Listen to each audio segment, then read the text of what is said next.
ጣና ስልኝ ተመልካቾች ከፋና ሚዲያ ኮርፖሬሽን የአጀንዳ ፕላስ ፕሮግራም ከስቲፋኖስ አበራና አንዋር አብራር ጋር እዚህ ጋር ይጀምራል። አጀንዳ ፕላስ በሀገራችን እንደዚሁም በአፍሪካ ቀንድና በምስራቅ አፍሪካ ወቅታዊ ጉዳዮች ላይ ትኩረት የሚያደርግ ፕሮግራም ነው። የዛሬው የአጀንዳ ፕላስ አጀንዳችን ደግሞ ከሰሞኑ በአፍሪካ ቀንድ ላይ የሚታዩ አዳዲስ ጉዳዮች ናቸው። ተመልካቾች እንደምታውቁት የአንካራው ስምምነት መፈረም ተከትሎ በኢትዮጵያና በሶማሊያ መካከል የነበረው ውጥረት በተወሰነ መልኩ ረግቦ ሀገራቱ ግንኙነታቸውን እያስተካከሉ ይገኛሉ። ከቀናት በፊትም በሶማሊያ የውጭ ጉዳይና የዓለም አቀፍ ትብብር ሚኒስትር ዴኤታ አሊ ኡመር የተመራ ቡድን ወደ አዲስ አበባ መጥቶ ነበረ። እሱን ከሆነ በኋላ ግን የኢትዮጵያ የባህር በር ጥያቄን ማደናቀፍ የሚመስሉ ሀገራት ከሶማሊያ ላይ ጫና እያሳደሩ ይገኛሉ። ከሰሞኑም የሶማሊያው የውጭ ጉዳይ ሚኒስትር ወደ ግብጽ ጉዞ አድርገዋል። በትላንትናው ዕለት ደግሞ የሶማሊያው ፕሬዝዳንት በአስመራ ቆይታ ነበራቸው። እነዚህ ቆይታዎች ምን አይነት አንድምታና ትርጉም አላቸው የሚሉትን ጉዳዮች እናያለን። እንደዚሁም ከአፍሪካ ቀንድና ከሶማሊያ ጋር የተገናኙ ሌሎች ጉዳዮችንም እናነሳለን። ይህንን ፕሮግራም እንድትከታተሉ እናንተንም በአክብሮት እንጋብዛለን። የፋና ሚዲያ ኮርፖሬሽን የአጀንዳ ፕላስ ፕሮግራም ከመሸጋገሪያው በኋላ እነዚህንና ሌሎች አጀንዳዎችን ይዞ ይመለሳል። አብራችሁ እንድትቆዩም በአክብሮት እንጋብዛለን። አጀንዳ ፕላስ ተመልሷል። በፋና ሚዲያ ኮርፖሬሽን ላይ የተለያዩ የአፍሪካ ቀንድ አዳዲስ ጉዳዮችን እናነሳለን። አብራችሁ እንድትቆዩ እኔም አንዋርም በአክብሮት እንጋብዛለን። አንዋር እንዴት ነህ? ሰላም ስጢፋኖስ። ይሄ የሰሞኑ የአፍሪካ ቀንድ በየደቂቃው አዳዲስ ጉዳዮች የሚከሰቱበት በየቀኑም ያልተጠበቁ ትልልቅ ነገሮች የሚከሰቱበት ነው። ከዚህ ከአንካራው ስምምነት ጀምሮና ከየትም እንደሚጀመረው ትንሽ ግራ ያጋባል። ከየት እንጀምር? አይ ቲንክ ጉዳዩን ትንሽ ፍሬምወርክ ሰተነው ብንደረደር ጥሩ ነው ብዬ አስባለሁ። ምክንያቱም እዚህ ጋር የደረሰን ነገር ምንድነው እየሆነ ያለው የሚለውን ለተመልካቾቻችን ስዕል ለመስጠት እንዲያግዘን አጠቃላይ ድርድሩ ምን መልክ ነበረው፣ አጠቃላይ አሁን እየተከሰተ ያሉ ጉዳዮችን ከማንሳታችን በፊት ፍሬምወርኩን ማንሳት ጥሩ ነው። ድርድሩ ራሱ ምን ነበረ? የድርድሩ ዋና ጠቀሜታ ምን ታስቦ ነበረ? ከድርድሩ ምን ተጠቀመ? የሚሉ ጉዳዮችን በገደምዳሜ ማንሳት ይጠቅማል ብዬ አስባለሁ። ሁለተኛ ድርድር የሁለት ሀገሮች የአሸናፊነት መንገድ ማበጃ እንደሆነ ይታወቃል። ስለዚህ ችግሮቻችንን ለመፍታት የጋራ አሸናፊ ፍለጋ ጠቅላይ ሚኒስትር አብይ አህመድ በአንካራው ስምምነት ላይ እንዳሉት ዊን የሆነውን ጉዳይ እንዴት ነው የመጣው? ምንድነው የድርድር ላይ ብዙ የሰሩ ሰዎች ባትና ይሉታል፣ ቤስት ኦልተርናቲቭ ቱ ኔጎሽዬሽን አግሪመንት። ይሄ ዓለም አቀፍ ወርክአውት የሚያደርግ መንገድ ነው። በዚህ በባትና መንገድ ነው ነገሩ የመጣው ተብሎ ይጠበቃል። ኦል ግን የኢትዮጵያና ሶማሊያ ጉዳይ ኢትዮጵያና ሶማሊያ ኮመን የሚያገናኛቸው አንድ ሲሪየስ ጉዳይ ወይ ደግሞ የጋራ ጉዳይ ገጥሟቸዋል። ይሄ የጋራ ጉዳይ እነዚህን ችግሮች ለመፍታት በጋራ መንቀሳቀስ እንዳለባቸው ይታወቃል። ኦል እንደዚህን ሁሉ ጉዳይ ለመፍታት በሁለቱ ሀገራት መካከል የተነገረው ነገር ወሳኝ ነገር ነው። ለዚህ ነው ስለ አጠቃላይ ስለ ሰሞኑና ስለ አሁኑ ከማንሳታችን በፊት የድርድር ፍሬምወርኮቹ ምን ነበሩ? አራት ዋና ነገር ላንሳልና አይ ቲንክ ለመንደርደሪያ ያግዘናል ያስባሉ። አንደኛው በሁለቱ ሀገራት መካከል ኢንትረስት የጋራ ፍላጎት አለ። ሁለት ደግሞ በሁለቱ ሀገራት መካከል ድርድሩ ጋር የሚያዳርስ ገፊ ምክንያት ነበረ፣ ኮዝ ነበራቸው። ኢትዮጵያ አክሰስ ቱ ዘ ሲ ትፈልጋለች። ሶማሊያ ደግሞ የኢትዮጵያ የባህር በር ጥያቄ የኔን ኮንሰንት ወይ ደግሞ የኔን ኮንሰልተንሲ ይፈልጋለሁ የሚል ሁለት ገፊ ምክንያቶች ነበሩ። ይሄ ከፍላጎት ጋር የተገናኘ ነው ብዬ አስባለሁ። ይሄ መሰረታዊ ፍላጎት አላቸው ማለት ነው። ሁለቱ ጉዳዮች ለመነጋገር መሰረታዊ ምክንያት። ሁለተኛው እነዚህ ሁለት ሀገራት ድርድሩ ለመፈራረም ምንድነው የሚባለው የሚያስችል ህጋዊ መሰረት አላቸው። ሐሰን ሼህ መሐሙድም የተመረጠ ነው፣ ጠቅላይ ሚኒስትር አብይ አህመድም የተመረጠ መንግስት አላቸው። ስለዚህ ሁለቱ ህጋዊ መሰረት አላቸው። ሶስተኛው ሁለቱ ሀገራት የሚያገናኛቸው ማዕቀፍ ህዝብ ለህዝብ ድንበር፣ ሴኩሪቲ፣ ደህንነት ያገናኛቸዋል። በጣም ከባድ ነገር ነው እነዚህ ጉዳዮች። ሌላኛው በኢትዮጵያ በኩል የተነሳው ትልቁ ጥያቄ የባህር በር ጥያቄ ስለሆነ ይሄ ጥያቄ ህጋዊ አይደለም ወይ፣ ታሪካዊ አይደለም ወይ፣ መተግበር የሚችል አይደለም ወይ የሚል ጥያቄ ተነስቶ አይ ቲንክ ሁለቱም በጋራ የሚመልሱት ነው ብዬ አስባለሁ። ሌላኛው ይሄ ድርድር የተገኘው ውጤት፣ በዚህ ድርድር የሚመጣው የትኛውም ውሳኔ ለመፈጸምም ለማስፈጸምም በጣም ቁርጠኛ መሆን ይጠበቅባቸዋል።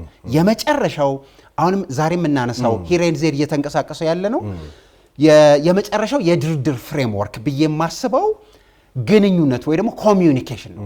አሁን ያለንበት ስቴጅ አሁን ያለንበት ሁኔታ የኮሚዩኒኬሽን የግንኙነት ፌዝ ላይ ነው ያለው። ለዚህ ነው የሶማሊያ አስተዳደር እዚህ ይመጣል፣ የሶማሊያው የውጭ ጉዳይ ሚኒስትር ሌላ ቦታ ይሄዳል። መግቢያ ላይ ያነሳቸው ነገሮች በሙሉ የተከሰቱት በዚህ ምክንያት ነው።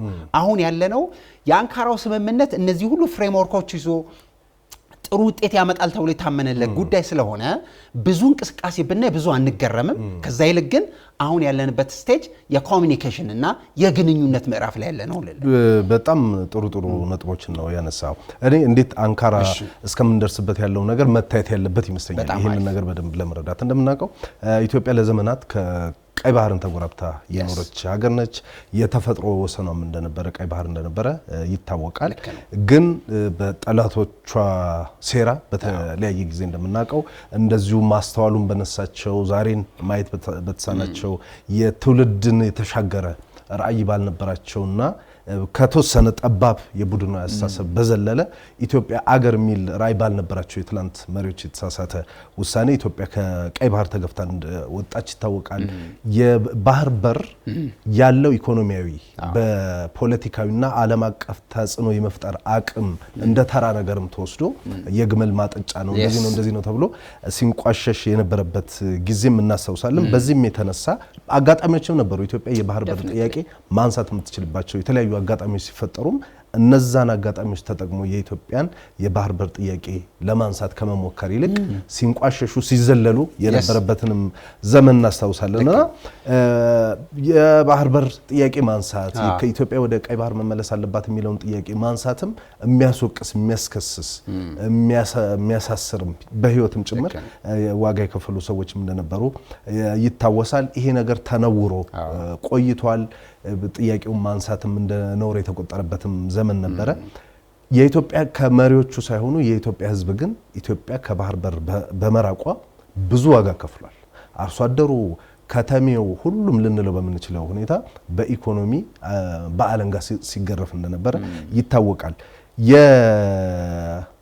የአለፉት ዓመታት ይሄ የኢትዮጵያ ከባህር በር ማራቅ በኢኮኖሚ ላይ ያሳደረውን ጫና በፖለቲካችን ላይ ዓለም አቀፍ ተደማጭነታችን ላይ ያሳደረውን ጫና ቀድመው ከተረዱ ሰዎች መካከል በግል አንዱ ጠቅላይ ሚኒስትር አብይ አህመድ ይመስሉኛል።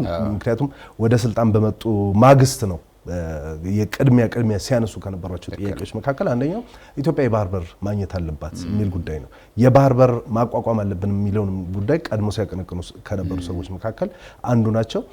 ይሄን ጥያቄ በሰጥቶ መቀበል በምናምን ለማንሳት ይሞክሩ እንደነበር እናስታውሳለን።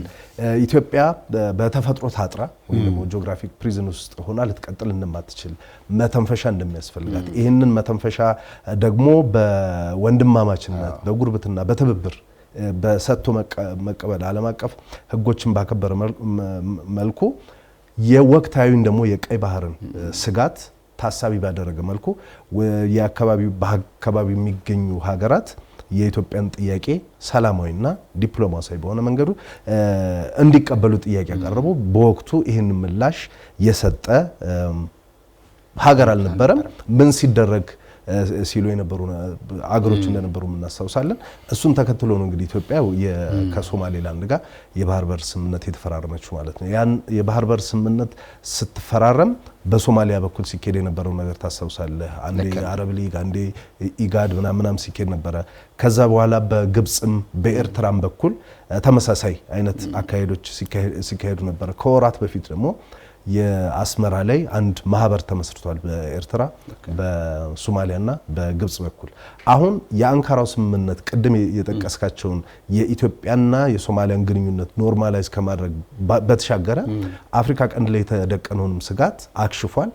ግብጽና ሌሎች የቀጠናውን ማተራመስ የሚፈልጉ ኃይሎች ቀጠናውን ቅርቃር ውስጥ ለመክተት የሞከሩበት መንገድ በዚህ በአንካራው ስምምነት የከሸፈ ይመስለኛል። አሁን እነዚህ ቅድም መግቢያ ላይ ተቃቀሳቸው የነበሩት ጉዞዎች በሙሉ ከሞቃዲሾ ካይሮ የተካሄደውም ከሞቃዲሾ ወደ አስመራ የተካሄዱትም በረራዎች በሙሉ ዋና ዓላማቸው የአንካራውን ስምምነት ማደናቀፍ ነው ብዬ አስባለሁና እስኪ ከኢትዮጵያው እንጀምር። ማን መጣ? የሶማሊያ ውጭ ጉዳይ ምክትል ሚኒስትሩ ወደዚህ መጥተው እንደነበር እናስታውሳለንና ምን ውይይት ተደረገ? ሌሎችንም እንጨምር። አይ ቲንክ እሱ ጋር ከመድረሳችን በፊት የኮሙኒኬሽን ፌዙ እንዴት እየሄደ እንደሆነ በተወሰነ መልክ ላንሳል። ሁለተኛ የአንካራ ስምምነት ላይ ሁለቱ የተፈራረሙት ሀገራት ምንድነው ኤክስፔክት የሚደረግባቸው እሱን በተወሰነ እናንሳና ቀደም ብለው ወዳልከው በመጣ በጣም ደስ ይለኛል። የኮሙኒኬሽን ፌዙ ላይ ወይ ደግሞ የግንኙነት ጉዳዮች ላይ የሶማሊያ አስተዳደር ይመጣል ይሄዳል፣ የሚጠበቅበትን ስራ እየሰራ ነው ብዬ አስባለሁ። ኢትዮጵያ የባህር በር ጥያቄዋ በማንም ሶስተኛ ወገን ገፊነት አይደለም ያነሳ ነው። በናሽናል ኢንትረስታችን ላይ ተመስርተን ነው ጥያቄውን ያነሳ ነው። የወቅታዊ ስጋትም ስለነበረ ስለዚህ እሱን በደንብ መታሰብ አለበት። ናው የኮሙኒኬሽን ፌዝ ወይ ደግሞ ድርድር ውስጥ የኮሙኒኬሽን ፌዝ ሲኖር በጣም ቴንሽን የነበረባቸው ሀገራት ላይ በቀዳሚነት ይሄ ጉዳይ እዚህ ጉዳይ ውስጥ ሶስተኛ ወገን ሆነው የራሳቸው ፍላጎት አላቸው የሚባሉ ሰዎች ጣልቃ ገብተው ጉዳዩን ባልተገባ ሁኔታ ለጥጠውት ነበር። የአንካራው ስምምነት ነው የመለሰው። ስለዚህ እነዚህን ሀገራት ጋር ያለንን ግንኙነት ኮሙኒኬሽን ማስተካከል ይጠበቅብናል። አፍተር አንካራ ከግብጽ ከኤርትራና ከአንዳንድ ሀገሮች ጋር የነበራቸውን የሶማሊያ አስተዳደር ግንኙነት ማርገብ ማስተካከል ይጠበቅባቸዋል ብዬ አምናለሁ ከአንካራው ስምምነት በኋላ ነው። ሁለተኛው እንደዚህ አይነት ውስብስብ ቴንሽን ውስጥ የነበሩ ሁለት ሀገራት ኮሙኒኬሽን ሲያደርጉ አንደኛው ማድረግ ይጠበቅባቸዋል ተብሎ የሚታመኑ ሁለቱም ሀገራት ያደረጉት ነው ብዬ የማስበው በሁለቱ ሀገራት ወይ ደግሞ በሁለቱ መንግስታት ራሳቸው መንግስት ውስጥ ራሳቸው ፓርቲ ውስጥ ያለውን ነገር እንዴት ነው የተከሰተው፣ እንዴት ነው እየተጓዘ ያለው፣ የት ሊደረስ ታስቧል የሚለውን ማብራሪያ መስጠት ይጠበቅባቸዋል። ጥሩ አጋጣሚ የሆነው የብልጽግና ሰሞኑን የስራ አስፈጻሚ ስብሰባ ነበረው። እዛ ማብራሪያ ጊዜ ያለው ማለት ነው። እሱ የኮሙኒኬሽን ምዕራፉን በጣም ያስተካክለዋል። ምክንያቱም አንድ ፓርቲ አንድ ገዢ ሀገር ሲያስተዳድር የሶማሊያ አስተዳደርም የብልጽግና ፓርቲም ቢሆን ያልተገባ እሳቤ እንኳን ቢኖር በእንደዚህ አይነት ጉባኤ ስርዓት አስይዘህ አግባብተህ ትሄዳለህ። ሶ እንደዚህ አይነት ጉዳዮች በጣም ሲሪየስ ስራ ተሰርቷል ብዬ አስባለሁ። ኦኬ የሶማሊያ ፕሬዝዳንት ወደ ኤርትራ ሄዱ።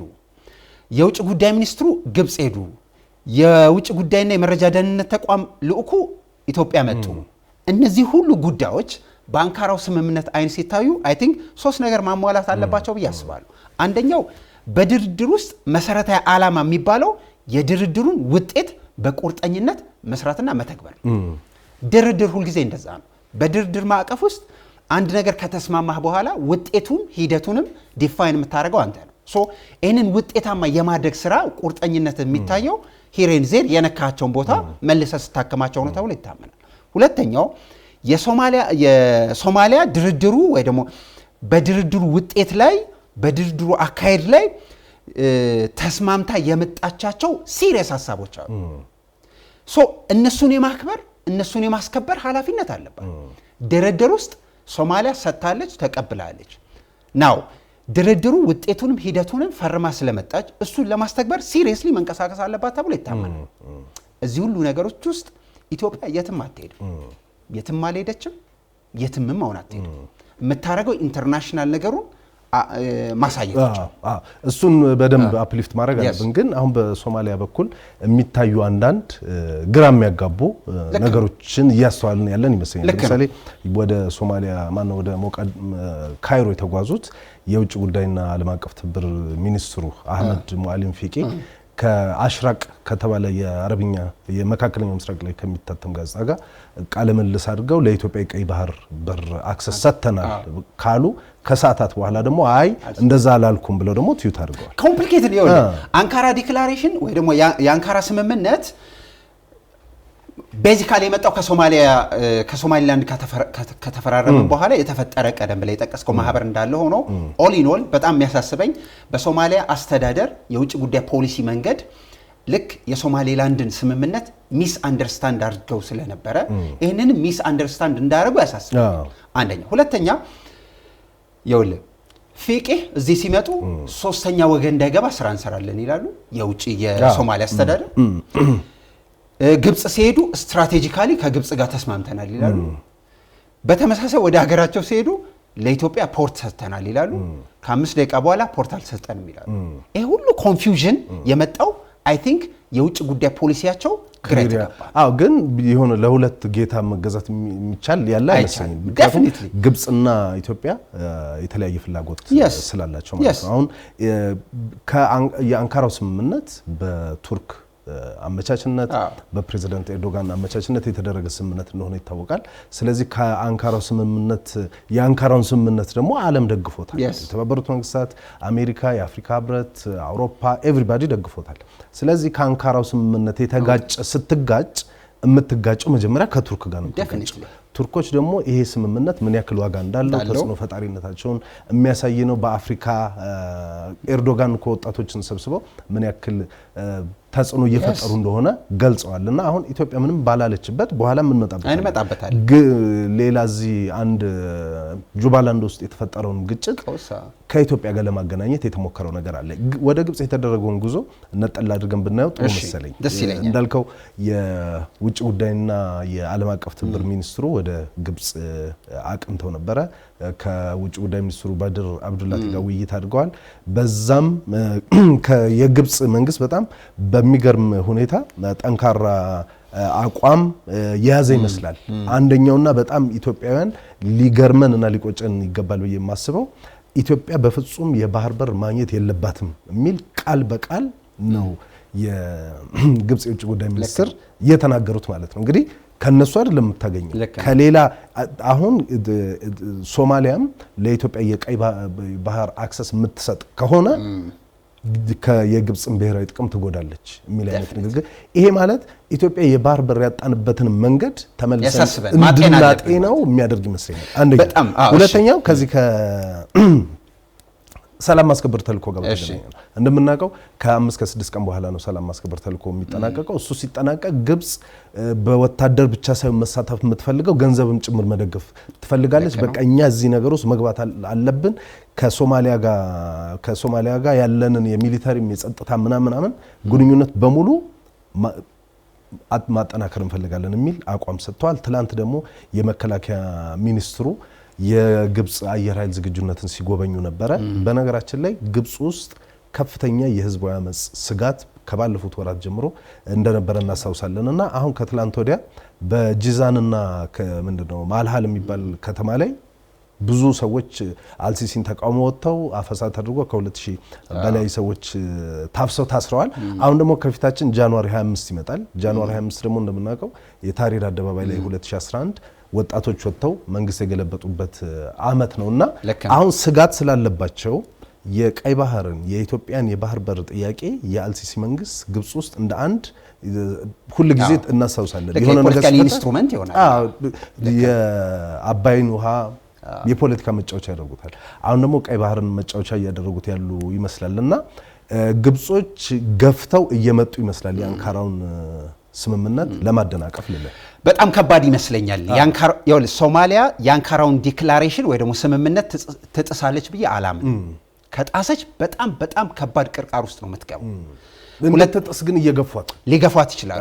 ብዙ ኮዝ ሊኖር ይችላል። አልቲሜትሊ ግን የሶማሊያ አስተዳደር ይሄ ሁሉ እንቅስቃሴው ራሱ ከኢትዮጵያ ጋር ሶማሊያ የነበረባትን ቴንሽን የሆኑ ሶስተኛ ሀገሮች ገብተው ባልተገባ ሁኔታ ስለተለጠጠና በድርድር እንዳይቋጭ ስላደረጉት ይህንን ደግሞ የሶማሊያ አስተዳደር በፖለቲካል ገበያ ውስጥ የሸጠው ፖለቲካል ጉድስ ወይ ደግሞ የፖለቲካል ሸቀጥ ስለነበረ ይሄ ሸቀጥ ደግሞ ግብጽ በምስራቅ አፍሪካ ሁለት እግሯን እንድትተክል እንዲያግዝ ስለነበረ እነዚህ ሁሉ ጉዳዮች ወደ ኋላ ስለሚመልሳት at the same time አንካራ ዲክላሬሽን ላይ በጣም ክሊርሊ ስቴት የተደረገው የኢትዮጵያ ሰራዊት በምን መጠን እዚህ ቀጠና ላይ ጉልበታም እንደሆነና ምን ውለታ እንደዋለ በአደባባይ ስለተነገረ የኢትዮጵያም በፊት ለፊትም በውጭ የሚሆነው ስትሮንግ አቋማ ግብጽ እዚህ ቀጠና ላይ እግሯን ከተከለች ብሔራዊ የደህንነት ስጋት ነው የሚል ስትሮንግ አቋም ስላላት ሶማሊያ የአንካራውን ዲክላሬሽን ትጥሳለች ብዬ አላምንም። አንድ ለሶማሊያ ከኤርትራና ከግብጽ በላይ ቱርክ ስትራቴጂክ ሀገሯ ነች ስቴቱን ሪቢልድ ለማድረግ። ሁለት ቱርክ ኢንቨስትመንትም ጨምሮ። ሁለተኛ የሶማሊያን ጉዳይ አውሮፓ ላይ እንዲታይላት የምትፈልግ ከሆነ ሶማሊያ ጥሩ ሀገር ግብጽ ሳትሆን ሶማሊያ ነች ቱርክ ነች ናው ቱርክን ማስቀየም ሌላ ችግር ውስጥ መግባት ነው ለዚህ ነው ያ ማህበር ኤርትራ ሶማሊያና ግብጽ የተሰበሰቡበት ማህበር የማስተካከል ኃላፊነት የወደቀው ሶማሊያ ላይ ነው የግንኙነታቸው ታክቲካል ነው ይወለ ስትራቴጂክ ግንኙነት ያላት ሶማሊያ ከቱርክ ጋር መሆን እንዳለበት ያውቃሉ ይሄን ግን ሶማሊያ ባንካራ ስምምነት ለማጥፋት ከሞከረች ባንካራ ስምምነትን ዳራስ ይዛ ያኛውን ስብስብ ለማምጣት ከሞከረች ሁለት ሲሪየስ ስትራቴጂክ አጋሮች ይጣፋሉ ኢትዮጵያና ቱርክ እነዚህ ደግሞ ለሶማሊያ የወርቅ እንቁላል የሚጥሉ ስትራቴጂክ አገሮች ናቸው እሱ መጣል ትፈልጋለች ብለ ያላስብም ይወል ቀደም ብለ ያነሳው የእንደዚህ አይነት ሁሉ ምልልስ የእንደዚህ አይነት ሁሉ ንግግር ነጠል ስናረጋው የግብጽን ጉዳይ ካየ ነው ከዚሁ ጋር ተገናኝቶ ብዙ ናሬሽን እየተሰራ ነው ያለው ግብጽ እንደዚህ አይነት ጉዳይ ጥሩ ሰርግና መላሿ ነው ናው ለረጅም ዘመናት የአረብ ሀገራት ያቀነቅኑት የነበረው የቀይ ባህር ጉዳይ ባለቤትነት ቀይ ባህርን የሚነኩ ሀገሮች ብቻ መሆን እንዳለበት መተረክ ጀምረዋል አሁን በቀደምም እሳቸው የውጭ ጉዳይ ሚኒስትሩ ቀይ ባህር ላይ መውጣት የሚችሉትና አክሰስ ማድረግ የሚችሉት የቀይ ባህር ፎረም አባል ሀገራት ናቸው የሚል አቋም ነው ያራመዱት የሚነኩት ያ የቀይ ባህርን ጉዳይ የቀይ ባህርን ነገር የሚነኩ ሀገሮች የዚህ አባል ናቸው የሚል ረዘም ያለ ከአንዋር ሳዳት ጀምሮ የዘለቀ ስታንድ አላቸው ምንድነው የሚሉት ቀይ ባህርን አረባዊ ማድረግ እሱ አሁንም ወደ ኋላ እየመለሱት ይመስላል ቀደም ብለ የጠቀስከው ሬድ ሲ ፎረም ግብጽ በሳውዲ ኢኒሺዬቲቭ ተጀመረ ግብጽ እንደዚህ አይነት ኮምፕሊኬሽን ያለበት ነው ነገር ግን ኢትዮጵያ ያለችበት እዚህ ውስጥ እነዚህ ሁሉ ተሰብስቦ የሶማሊያ የውጭ ጉዳይ ፖሊሲ ጅዋጅዌው በጣም ጠንክሮበታል ያምናሉ ይወል ድርድሩ አንዱ ሊያስቀረው ይችላል ተብሎ የሚታሰበው በድርድር ውስጥ ቀጥታም በተዘዋዋሪም የሚሳተፉ ሀገሮች ብዙ ናቸው በቀጥታ የሚሳተፉት ግብጽ ሶማሊያና ኢትዮጵያ ናቸው በተዘዋዋሪ እነ ግብጽና ኤርትራ እንዳሉበት ይታወቃል በዚህ ጥያቄ ውስጥ ሶማሊያ አንዱ ለዓለም ገበያ ካቀረበችው ጉዳይ በጣም በተደጋጋሚ የሚማነሳው የግብጽን በቀጠናው ላይ ሁለት እግሯ እንዲረግጥ ማድረግ ነው ናው ይሄንን መቀልበስ የግብጽ የቤት ስራ ነው በድርድር ውስጥ የሶማሊያ የምታገኘው በድርድር ውስጥ ኢትዮጵያ የምታገኘው ነገር ስላለ ከግብጽ ጋር የነበራቸውን ስምምነት ቮይድ የማድረግ ኃላፊነት የሶማሊያ በርደን ኦፍ ፕሩፉ የማረጋገጥ ነገሯ ሶማሊያ ላይ ነው ያረፈው ሲጠቀለለው የአንካራ ዲክላሬሽንን የማስወገድ ኃላፊነት ከወሰደች ስትራቴጂክ የሆኑት ሁለቱ ሀገሮች ኢትዮጵያና ቱርክ ስትሮንግ እርምጃ ሊወስዱ ይችላል እሱ መታሰብ አለበት ግን አዝማሚያው ሳይ እሱን የሚያደርጉ አይመስሉም የሶማሊያ መንግስት የአስመራውንም ስምምነት የአንካራውንም ስምምነት እኩል ይዤ ሊሄድ አይነት አካሄድ ነው የሚመስለው የግብጽ ሚዲያዎች ደግሞ ኢንቴንሲቭሊ እንደምናውቀው እንግዲህ እኛ ከሚዲያም እንትን ስለምን ሞኒተር ስናደርግ የአማራ ክልል ውስጥ ያለው ነገር እንደራሳቸው ጉዳይ ነው የሚያዩት ኦሮሚያ ክልል ውስጥ ያለው እንደራሳቸው ጉዳይ ነው የሚያዩት አሁን ደግሞ በሶማሊያና በኢትዮጵያ ድንበር መካከል በዚህ ሰዓት ግጭት ተነሳ እንደዚህ ያሉ የግብጽ ሚዲያዎች እየሰሩ ነውና እኔ ይሄንን ስምምነት ለማደናቀፍ እንቅስቃሴ እያደረጉ ነው ብዬ በግሌ አምናለሁ ሁለተኛው የኤርትራ ጉዳይ ነው ትላንት ሐሰን ሼክ ወደ አስመራ ሄደዋል አስመራ ከሄዱ በኋላ ለስምንተኛ ጊዜ ነው በሁለት ዓመት ውስጥ ፕሬዝዳንት ነገራችን ላይ እስከ ዛሬ የሶማሊያ ፕሬዝዳንት ሆኖ በዚህ አጭር ጊዜ በዚህ ፍጥነት ብዙ የሄደ ሀገር እንደዚህ ሲወጣል እንደ ከሀገር በዚህ ፍጥነት ለስምንተኛ ጊዜ ሄደዋል አስመራም አቀባበል ተደርጎላቸዋል ቀዝቀዝ ያለ አቀባበል እኔ ተደረገላቸው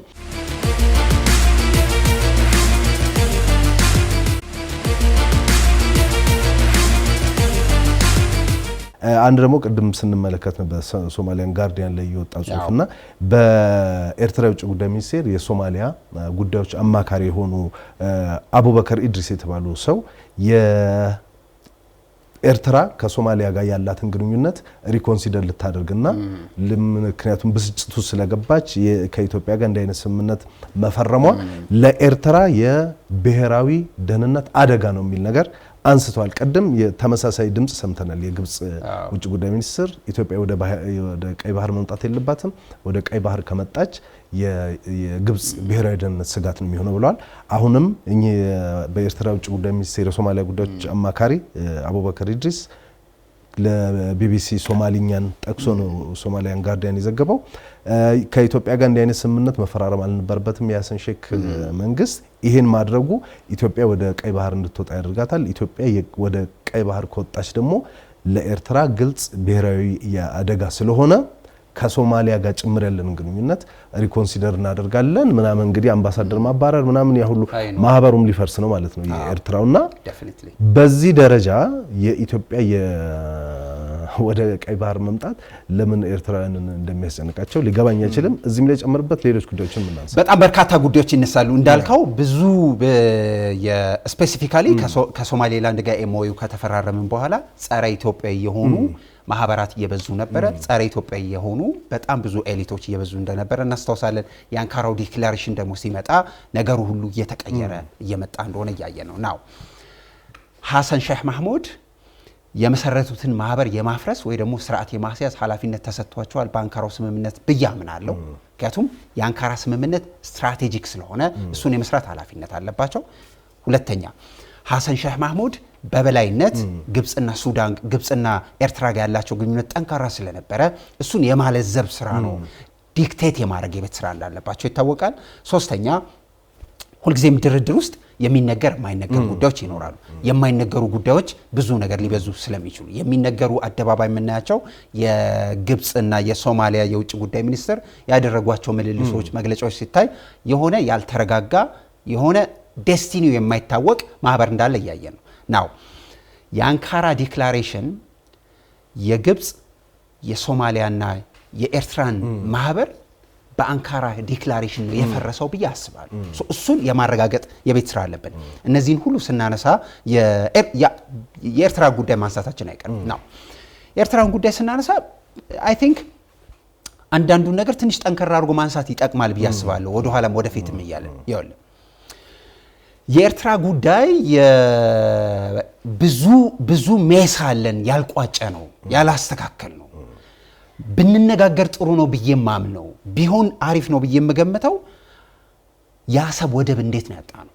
ጥሩ ነገር ነው የነሳው። ግን አንደኛ ቅድም እኔም ማምነው በቃ ታሪካዊ ስህተት ተሰርቷል። ታሪክ ይቅር የማይለው በትውልድ በኢትዮጵያውያን ላይ በደል ከተፈጸሙት ባለፉት አመታት ውስጥ ከተሰሩት ክፎች መካከል አንደኛው ይሄ ነው።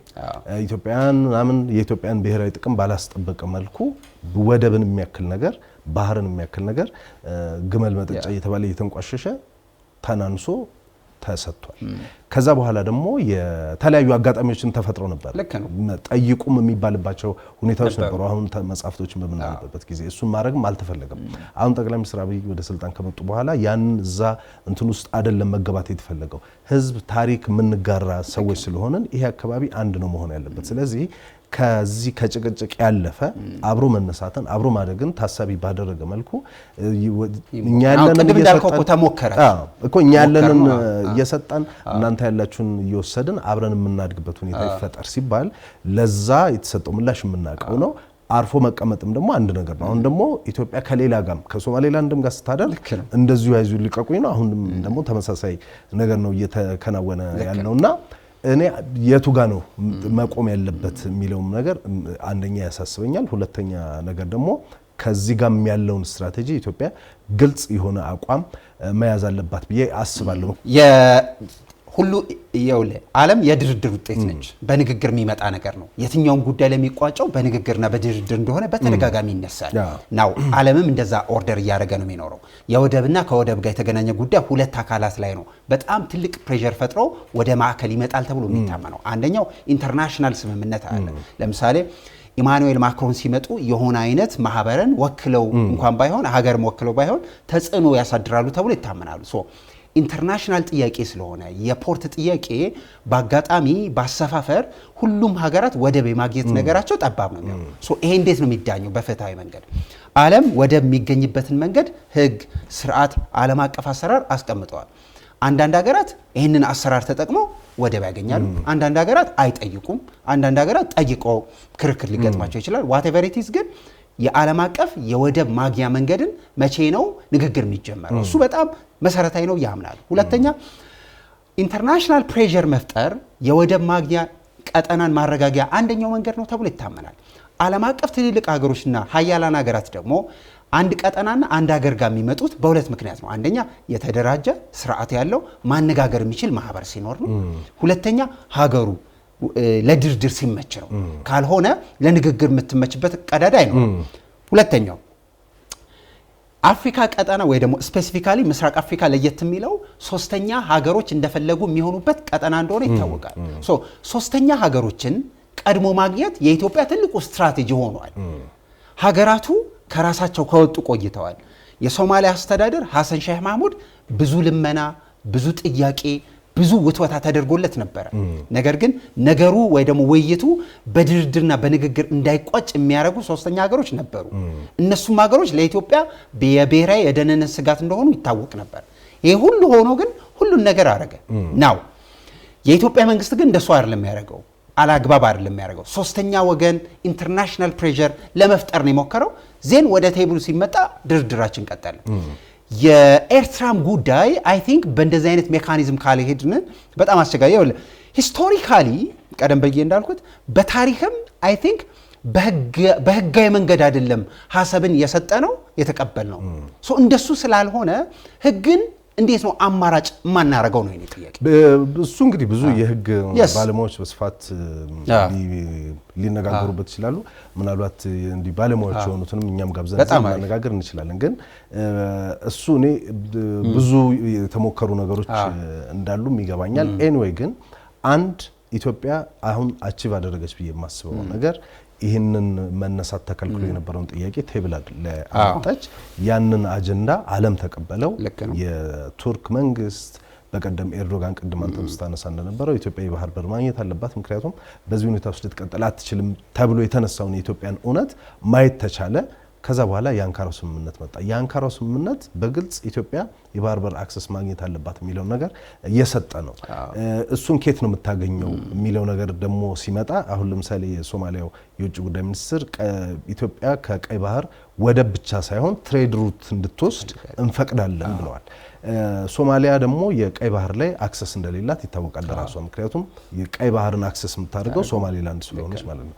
ሶማሌላንድ ላይ ደግሞ እሳቸው የሚያዙበት ሁኔታዎች የሉም። ስለዚህ ሜቢ ከሶማሌላንድ ጋር የተደረገውን ስምምነት ለመደገፍ አዝማሚያ ኖሯቸው ሊሆን ይችላል የሶማሊያ መንግስት። ግን ገና ንግግሩ አልተጀመረም። የገና ቴክኒካል ቶኩ ፌብሩዋሪ ላይ እንደሚመጣ ይታወቃል። ከዛ በፊት ነው አሁን የሶማሊያ የውጭ ጉዳይ ምክትል ዴታው ወደ አዲስ አበባ የመጡት ከውጭ ጉዳይ ሚኒስትር ከኢትዮጵያ ውጭ ጉዳይ ሚኒስትር ምክትል ዴታው ጋር ከአምባሳደር ምስጋኑ አርጋ ጋር ውይይት አድርገዋል።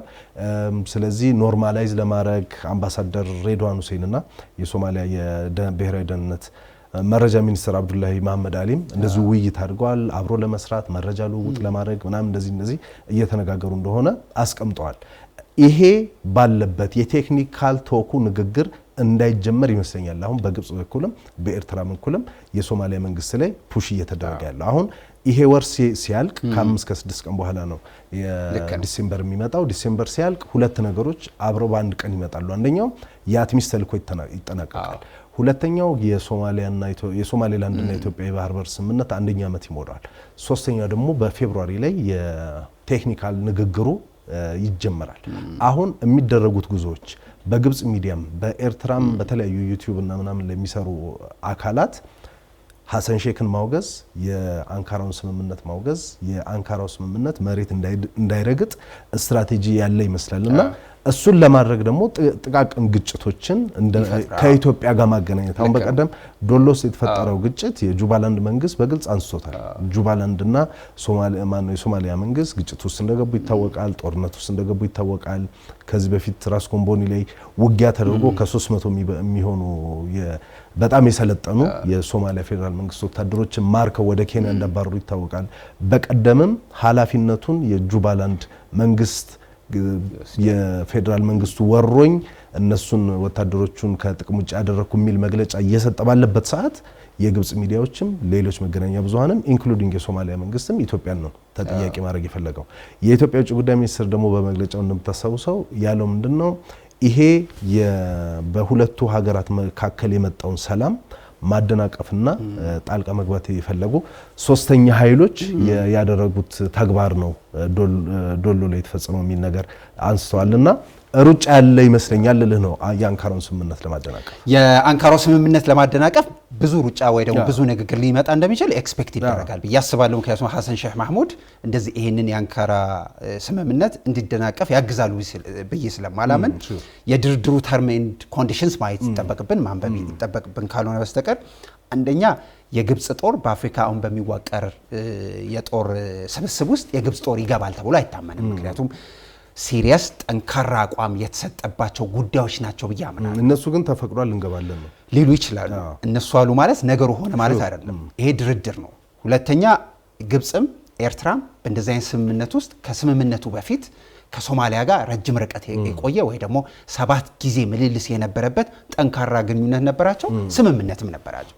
ሶ ግብጽ ሶማሊያ ሶስተኛ ወገን እንዲገባ የፈቀደ ግንኙነትና ስምምነት ስለነበራቸው ይህንን የማፍረስና ይህንን ደግሞ ስርዓት የማስያዝ ቀደም ብዬ እንዳልኩት የሐሰን ሼህ መሐሙድ የቤት ስራ ስለሆነ እሱ ኤክስፔክት ይደረጋል። ሁለተኛ በእንደዚህ አይነት ሁሉ ምልልስ ውስጥ በእንደዚህ አይነት ሁሉ ንግግር ውስጥ አንካራ መረሳት የለባትም። ቱርክ አውሮፓ ላይ ያላት ተጽዕኖ ይጠበቃል። ቀጠናው ላይ ያላት ኢንትረስት ቬሪ ሃይ ነው። ከኢትዮጵያም ከሶማሊያም ጋር ያላት ግንኙነት በጣም ስትሪክት ነው። ሶ የቱርክ ሴ ቀላል አይደለም የአንካራው ስምምነት እንዳይፈርስ ሁለት ነገር ስለሚያስፈልጋት ነው። አንደኛ አውሮፓ ውስጥ የተሰሚነት መጠኗ ከፍ ስለሚል የአንካራ ዲክላሬሽን ከፈረሰ አብራ የምትወድቀው እሷ ነች። እሱን ትፈቅዳለች ብዬ አላስብም። ሁለተኛ ቱርክ አንድን ድርድር ጀምሬ ጨርሻለሁ ማለትም ትፈልጋለች። ሶስተኛ ቱርክ የአፍሪካን ገበያ የአፍሪካን ኢንፍሉዌንስ ማግኘት ትችላለሁ ብላ የምታምነው በኢትዮጵያ በኩል። እነዚህ ሶስት መሰረታዊ ጉዳዮች ከአፍሪካ ጋር ቱርክ ያላት ስትራቴጂክ ግንኙነት እንዳይበጥሰው ስለሚያሳስባት አይ ቲንክ የአንካራን ዲክላሬሽን እንዲፈርስ የሚፈቅድ አይመስለኝም። ይሄ ግን ማለት የኤርትራ የአንካራ ዲክላሬሽን ለማፍረስ አትንቀሳቀስም ማለት አይደለም። የግብጽ እንደፈለገ ሊሆን ይችላል። ኦል ኢን ኦል ግን እንደዚህ ሁሉ እንቅስቃሴዎች እንደዚህ ሁሉ ንግግሮች የአንካራው ዲክላሬሽን ያመጣው ኢፌክት ነው። ቀድሞም ማህበሩ ቀድሞም የቀጠናውን ሰላም ማጣት ኢንትረስት ያላቸው ሀገሮች እነዚህ ናቸው። ሁልጊዜ እንላለን የአባይ የውሃ ጉዞ ወይ ደግሞ የህዳሴ ግድቡ የግብፅን ሁሉ ነገር ከዲፕሎማሲ እስከ ቤተሰብ ከተቀመጡበት ያስነሳ ነው። የህዳሴ ግድብ የግብፅን እንቅልፍ የሚነሳት ጉዳይ እንደሆነ ይታወቃል። ግብፅ እዛ መጠን የምትሄድ አልነበረችም። ነገር ግን ይሄ የህዳሴ ግድብ የብዙ ነገር መደምደሚያ እንደሆነ ገብቷታል። ይሁን ኢትዮጵያ ሁለት ሲሪየስ ነገር ነው ያገኘችው። አንደኛው የህዳሴ ግድብ ስታጠናቅቅ ቀጠናው ላይ የተጽዕኖ መጠኗ በጣም ከፍ ነው ያለው። ሁለተኛው ኢማኑኤል ማክሮንም የቱርኩ ፕሬዝዳንት ሬሲፕ ጣይብ ኤርዶዋንም ሊትራሊ አውሮፓ ኢትዮጵያ ጋር ነው ያሉት። የአሜሪካ መንግስታት ከማን ጋር እንዳሉ እያየን ነው። ሶ ኢንተርናሽናሊ ፕሬሸራችን ጨምሯል። ሁለቱ ነገር መጨመር የግብፅን ብዙ ካርድ እንድትጫወት ያግዛታል። ከዚህ በፊት እንዳነሳ ነው የመካከለኛው ምስራቅ ልትጠቀምበት ትችላለች። የሶማሊያን ጉዳይ ልትጠቀምበት ትችላለች። ምክንያቱም ዲል አለ። ይህን ሁሉ ዲል ግን ስርዓት ማስያዝ የሚችለው የአንካራው ስምምነት ጥሩ ሀሳቦችን አንስታል። ግን የአንካራው ስምምነት በግሌ ለመጣስ የሚሞከር ነው ብዬ አላስብም። ምክንያቱም የሶማሊያ መንግስትም ወዶ አምኖበት ሚስ አንደርስታንዲንግ እንደነበረ ገብቶት ከኢትዮጵያ ጋር የገባ ይመስለኛል። ያ ስምምነትንም የማፍረስ አዝማሚያም አለም እያልን አይደለም። ፍላጎቶቹ ግን ከሌሎች ሶስተኛ ወገኖች ብዙ እየበጠበጡ እንደሆነ ያያል ስለሆነ የሶማሊያ መንግስት አምኖበት ነው የፈረመው። ይጠቀማልም። ምክንያቱም የሶማሊያና ኢትዮጵያ በታሪክ የተሳሰሩ በህዝብ ብዙ የምናውቀው ነው። ለዚህ ነው የሶማሊያ አስተዳደር ዥዋዥዌ የሚመስል የውጭ ጉዳይ ፖሊሲ ያለው የሚመስለው።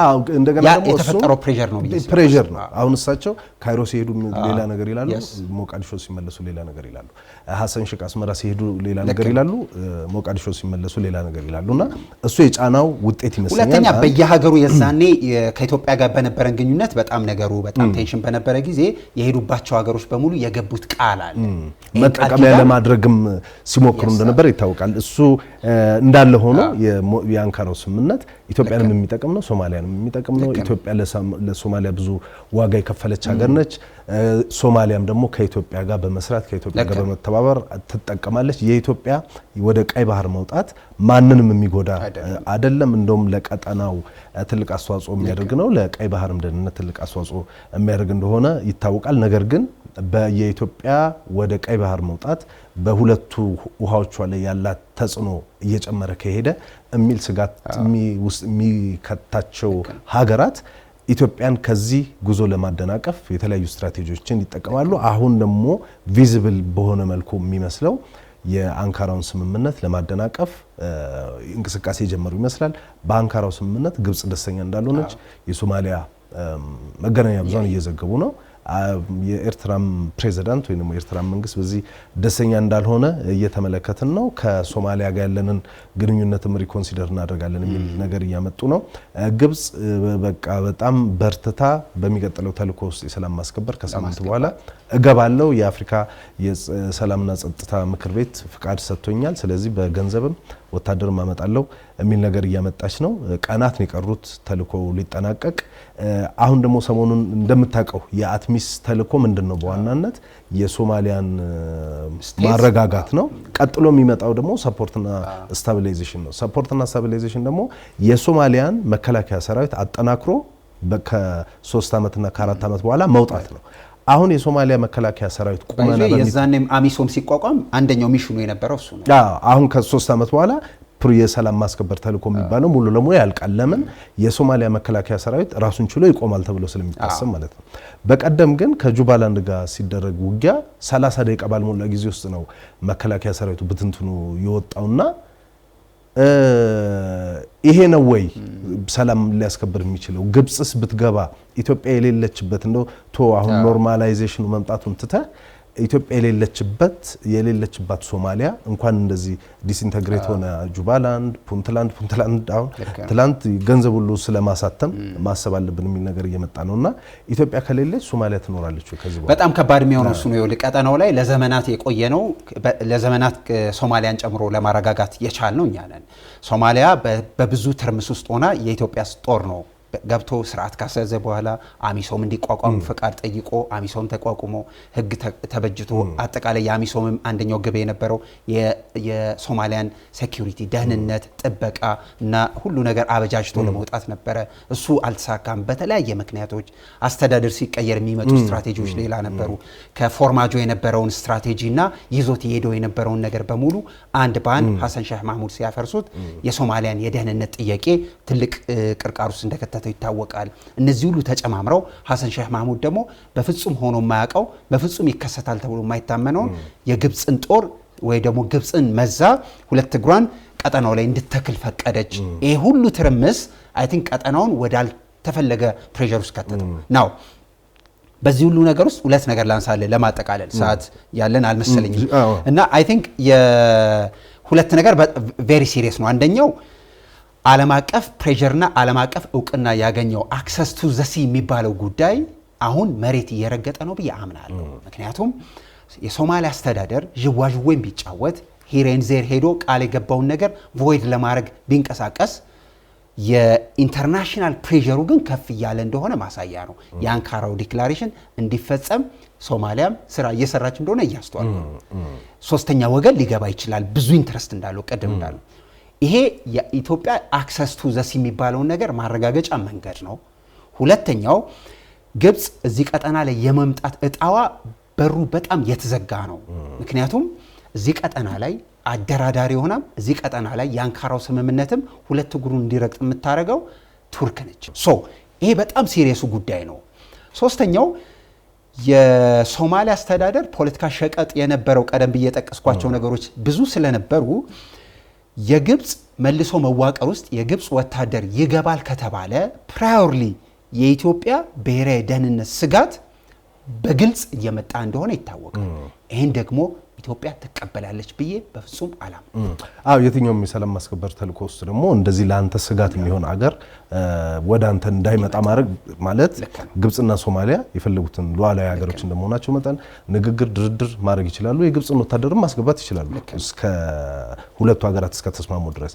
ነገር ግን ለምሳሌ ኢትዮጵያ የሆነ በፈር ዞን ማስቀመጥ አለባት ብዬ አስባለሁ። በቃ የሆነ የስጋት ቀጠና ካለብህ ለአንተ ድንበር ለምሳሌ ጁባላንድ ምናምን አካባቢ እዚህ አሁን ጌዶ ምናምን ለኢትዮጵያ ድንበር አካባቢ የግብፅን ጦር አሰፍራለሁ ወይ ደግሞ ሌሎች ስራዎችን አድርጋለሁ የሚባል አይነት ነገር ከመጣ ኢትዮጵያንን ትቀበላለች ብዬ አላስብም።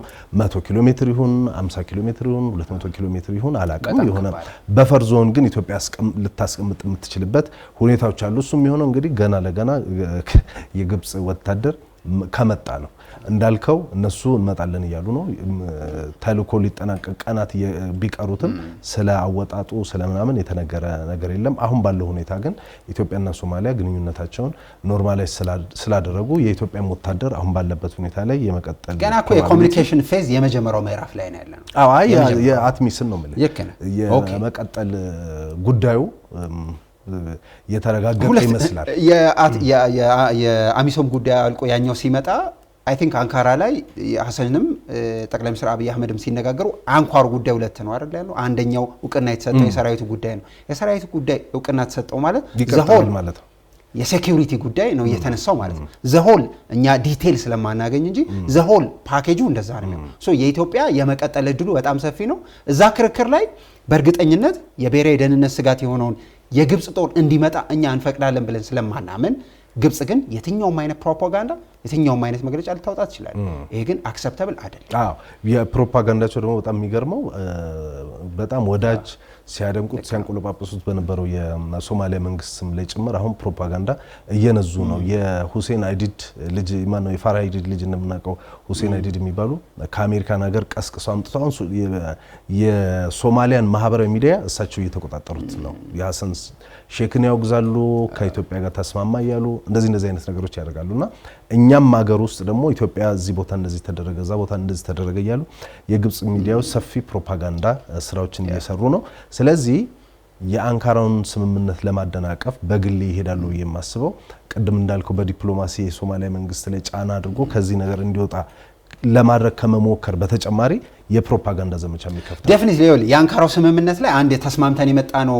አንካራ ላይ ይሄ ዲክላሬሽን የትርጓሜ ስህተት ካለ የአንደርስታንዲንግ ችግር ካለ ሚስ ኮሚኒኬት የምንደራረግ ከሆነ የቱርኩ ፕሬዝዳንት አቢይ ኤርዶዋን አሉ ለድርድር ለትርጓሜ ለማስማማት ነው ያሉት። ፎር ሹር የሶማሊያ እንደዚህ አይነት እንቅስቃሴና የሶማሊያ ፍለርት የሚያደርጉ ኤሊት ግሩፖች ባልተገባ ሁኔታ አክቲቪቲ የሚያደርጉ ከሆነ ልክ የሶማሌላንዱን ኤምኦዩ ሚስ ኮሚኒኬት እንዳደረጉት ይህንንም እንዳያረጉትና ትልቁን እድል እንዳያጡት። ስለዚህ ካይሮ እስከ አስመራ የሚደረገው ሩጫ ምንም ተጽዕኖ ያመጣም አንካራው ዲክላሬሽን ላይ። አንዋር ታንኪው። ተመልካቾች አብራችሁን ስለቆያችሁ እናመሰግናለን። ስትከታተሉ የቆያችሁት በፋና ሚዲያ ኮርፖሬሽን ላይ የአጀንዳ ፕላስ ፕሮግራም ነው። አጀንዳ ፕላስ ዛሬ አጀንዳ ያደረገው የአፍሪካ ቀንድ ወቅታዊ ጉዳይን የአንካራውን ስምምነት ለማደናቀፍ ከካይሮ እስከ አስመራ የሚደረገው ሩጫ ይሳካሉ የሚሉትን ጉዳዮችና ሌሎች ከምስራቅ አፍሪካ ከአፍሪካ ቀንድ ጋር የተገናኙ ጉዳዮችን አንስተን ውይይት ያደረግነው። እናንተም የውይይቱ አካል መሆን ትችላላችሁ። በተለይ በማህበራዊ ሚዲያ ላይ የምትከታተሉን ሀሳብ መስጫ አለ። እዛ ላይ ሀሳቦችን አስተያየቶችን ብትሰጡን የፕሮግራማችን ግብዓት እናደርጋችኋለን። ለማንኛውም አብራችሁን ስለቆያችሁ እናመሰግናለን። የፋና ሚዲያ ኮርፖሬሽን የአጀንዳ ፕላስ ፕሮግራም በሚቀጥለው ሳምንት በሌላ አጀንዳ ተመልሶ